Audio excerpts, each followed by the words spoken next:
Kirsty Lane here. This is day 55 of Modified Keto. How are you? How are you doing?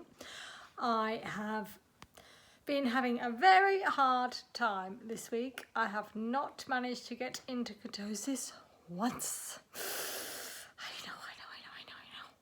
So it turns out that all week I have been drinking something that I didn't realise had loads of sugar in it, and I gave my boyfriend a glass of it yesterday and he said, "Oh, this is so sweet, how can you drink this?"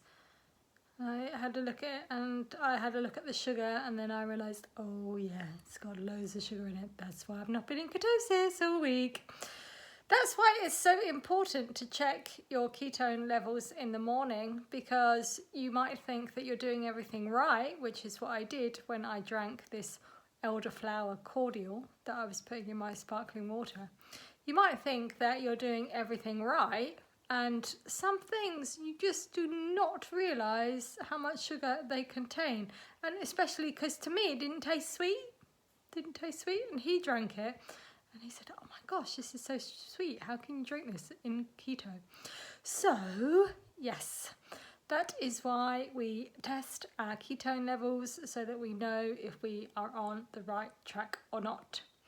So it's very frustrating when you're in keto and you think you're doing all the right things, but you're not getting into ketosis. Very frustrating, but we live and learn. I will not be having this elderflower cordial while I'm in doing keto again, and that's it. Just learn and move on. So tomorrow is carb refeed day, and it's been a long week for me in keto. I think it gets to a point in a couple of months where you're on it where things just get a bit samey, and I think you've just got to try to mix things up and make things different and keep finding different things that you enjoy.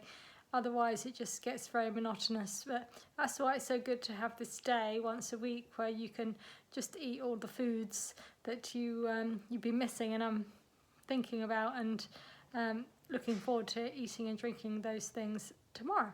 So I hope that next week will be much better for my keto readings. And yep, I'm going to just try not to get downhearted if you are doing everything that you think you should be, that you're not in ketosis. There's always something that's tricking you because you think that there's no sugar in it, and there actually is. So be an investigator. That's my advice. Like and subscribe.